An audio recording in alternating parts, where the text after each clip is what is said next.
ya, nanti masalah pupuk. Nah, ini saya udah warning dari awal nih. Masalah pupuk tahun depan akan jadi isu. Karena apa? Kekurangan tadi sumber bahan baku. Apakah gasnya yang mahal ataupun ya kebutuhan di bawah pupuk, kan itu ada chemical yang akan naik harga.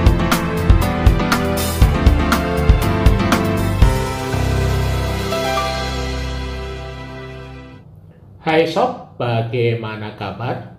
Barusan kita telah mendengar dan menonton video Erick Thohir, sang Menteri BUMN, yang memberi signal akan terjadi kenaikan harga dan mungkin kelangkaan pupuk non-subsidi ataupun pupuk bersubsidi di podcastnya Bang Akbar Faisal di ujung tahun yang lalu.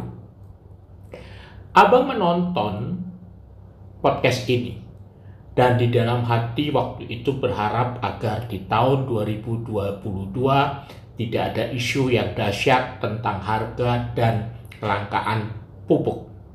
Namun ternyata akhirnya di awal tahun 2022 harga pupuk non subsidi benar-benar naik dengan kenaikan yang tidak wajar mencapai antara 100 hingga 300%. Kondisi ini tak ayal lagi berkumandanlah jeritan banyak petani di berbagai daerah. Oh, sangat memilukan sekali. Penderitaan petani tidak hanya sampai di situ saja ternyata. Harga pestisida dan upah buruh pun ikut-ikutan naik. Sedangkan di satu sisi harga jual padi tetap sebesar harga yang dipatok pemerintah. Akibatnya bisa ditebak, petani semakin merugi. Dampak ini akan juga membuat produktivitas produksi menjadi turun. Jika kondisi ini berlangsung lama, maka bisa dipastikan persediaan beras nasional dan akan surut drastis.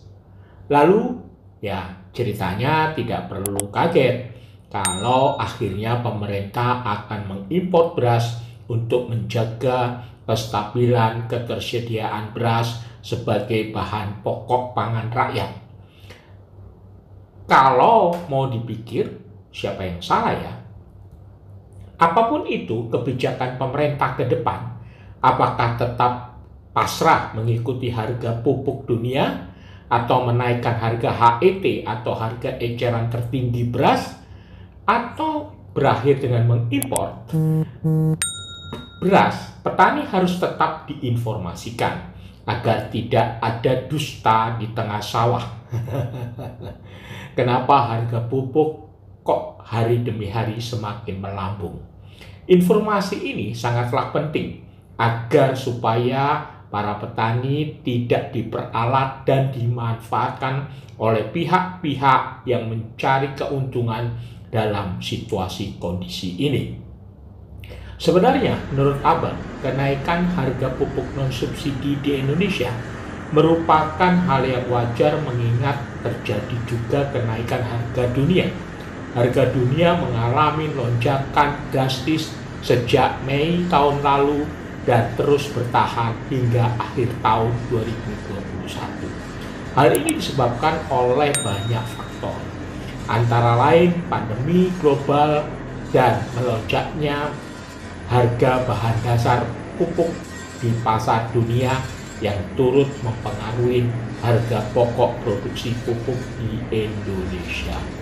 Contoh, kita ambil pupuk urea. Harga pupuk urea dunia melonjak drastis. Dari Mei 2021 sampai hari ini kenaikannya bisa 3 kali lipat sob. Harga seluruh pupuk yang berbasis urea ini bahan DAP-nya naik 2,6 kali lipat, termasuk dengan amonium sulfat atau ZA. Kenaikan harga urea tak lepas juga dari meningkatnya harga gas sebagai bagian bahan dalam proses produksi pupuk. Hal ini tak ayal membuat harga pupuk naik hingga 9 kali lipat. Abang menilai sebenarnya harga pupuk non-subsidi dalam negeri tidaklah setinggi harga dunia, namun tetap saja membuat sesak dada para petani di Indonesia. Petani hanya berharap semoga dalam beberapa bulan ke depan harga gas alam akan turun.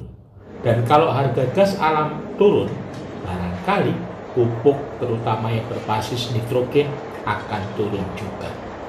Selain harapan tersebut, seharusnya pemerintah sudah mempunyai jurus untuk mengantisipasi hal ini. Dan juga harus punya jurus-jurusnya yang sudah dipersiapkan. Dan semoga jurus-jurusnya bukan jurus mabuk ya sob. Hahaha. Lalu bagaimana dengan pupuk bersubsidi? Seyogyanya pemerintah menyadari pentingnya ketersediaan dan keterjangkauan harga pupuk.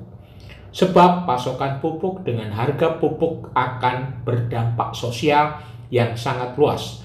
Bukan hanya untuk petani, namun juga bagi masyarakat pada umumnya.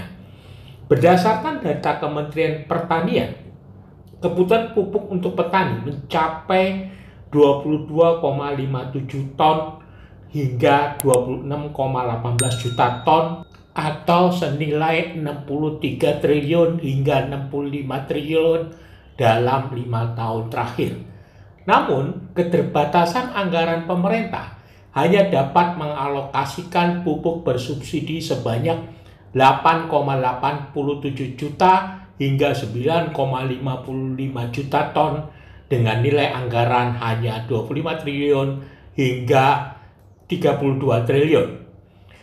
Dari alokasi anggaran tersebut, maka bisa dipastikan tidak lebih kurang 40% petani saja yang mendapatkan alokasi pupuk bersubsidi. Namun jika kenaikan bahan dasar pupuk makin tinggi pula dan tidak terkendali, maka Abang meyakini pupuk bersubsidi akan berkurang jauh untuk bisa digunakan petani dan akan semakin langka, semeraut, dan heboh. Abang melihat petani Indonesia masuk di tahun 2022 akan mengalami turbulensi yang tidak gampang dilalui. Peran pemerintah sangat dibutuhkan kehadirannya di saat petani mengalami guncangan demi guncangan. Bagaimana menurut sobat?